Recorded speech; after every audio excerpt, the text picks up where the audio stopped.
तालुका माणगाव. मी श्रीमती सुवर्णा विश्वनाथ बेगडे, सहशिक्षिका, शाळा दिली. इयत्ता 3री, घटक नाणी व नोटा. ही नोट किती रुपयाची आहे रे? 20. बरोबर. ही किती रुपयाची नोट आहे? 100 रुपये. ही किती रुपयाची नोट आहे? 10. आणि ही किती रुपयाची नोट आहे? 500. सगळ्या ओळखता येतात तुम्हाला. आणि हे किती रुपयाचं नाणं आहे बघा? 10 रुपयाचं आहे. हे किती रुपयाचं नाणं आहे? 1 रुपयाचं नाणं. नाणं आणि नोट काय फरक असतो सांगा? नाणं कशाला म्हणायचं आणि नोट कशाला म्हणायची? ह्याला काय म्हणतो आपण? नोट कशी असते? आणि नाणी कशी असतात? धातूची असतात. कशी असतात? धातूची. आता बघा, ही 20 रुपयाची नोट आहे, बरोबर की नाही? मग याचं मूल्य किती आहे? 30 रुपये. मूल्य किती असतं? 30 रुपये. ही किती रुपयाची नोट म्हणलो आपण? 500. याचं मूल्य किती रुपये? 500 रुपये. ही किती रुपयाची नोट आहे?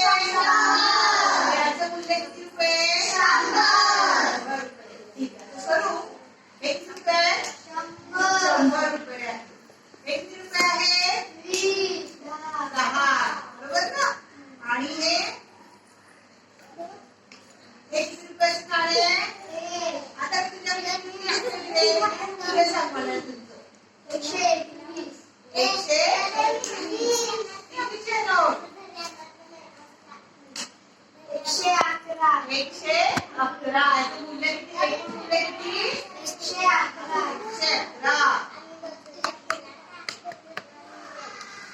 गौरव, हे किती रुपये आहे?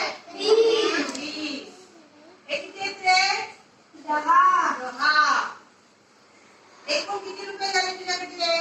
30 रुपये. एकूण मूल्य किती झालं? 30 रुपये. किती रुपये दिले मी? 500 रुपये. आणि ही एक नोट दिली तुझ्याकडे. किती रुपयाची नोट आहे? 20 रुपयाची. आता एकूण किती मूल्य झालं? 520. आता एकूण मूल्य करताना काय करतो आपण? एकूण ज्या नोटा आहेत, जी नाणी आहेत, त्यांचं मूल्यांची काय केली आपण? बेरीज केली. बरोबर की नाही? आता असंही तुझ्याकडे तर हे किती रुपये आहे? 100. हे किती रुपये आहे? 10. बरोबर. आणि हे किती रुपये? 20. आता तुझ्याकडच्या नोटांचं एकूण मूल्य किती सांग? हे किती आहे? 100. मोठे बोल. 130 रुपये. बरोबर. आता उद्या तुझ्याकडे देते. हे किती रुपयाचं नाणं आहे ग? 10 रुपयाचं. हे किती रुपयाचं नाणं आहे? 10 रुपये. आणि हे किती रुपयाचं नाणं आहे? 10 रुपये. आता किती रुपये झाले तुझ्याकडे एकूण? 30 रुपये. किती रुपये? 30 रुपये. आता बघा, तुम्ही दुकानात गेलात. हे किती रुपयाची नोट आहे? 20. तुझ्याकडे 20 रुपये. दुकानात गेलास आणि एक पेन घेतला 10 रुपयाचा आणि दुकानदाराला 20 रुपये दिले, तर ते तुला किती रुपये परत येतील? 10. काय केलंस तू? एक पेन. किती रुपयाचा? 10. 20 रुपये. त्यांनी तुम्हाला परत किती दिले? 10 रुपये. बरोबर ना?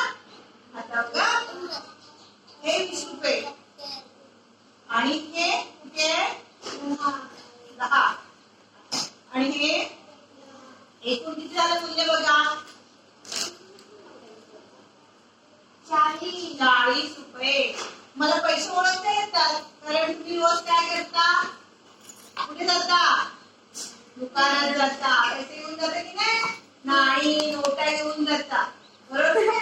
पण आपण दुकानात गेल्यानंतर आपण ज्या वस्तू घेतलेल्या असतात त्याचे एकूण मूल्य आपण करायचं आणि आपण जे पैसे दिलेले असतात त्यातून ते वजा करून दुकानदाराने आपल्याला बरोबर दिले की नाही हे पण आपल्याला ओळखता आलं पाहिजे. बरोबर ना?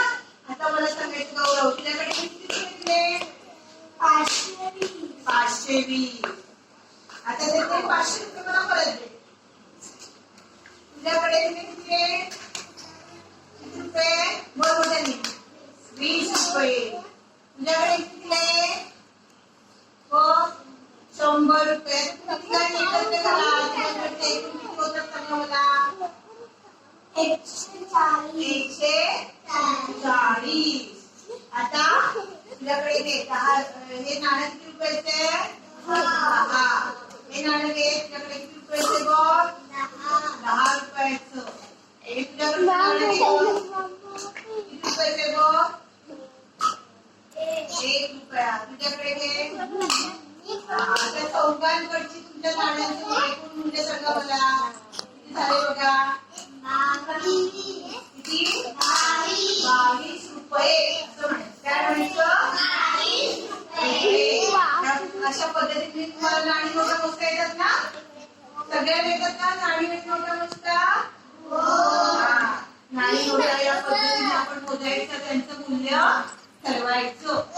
धन्यवाद.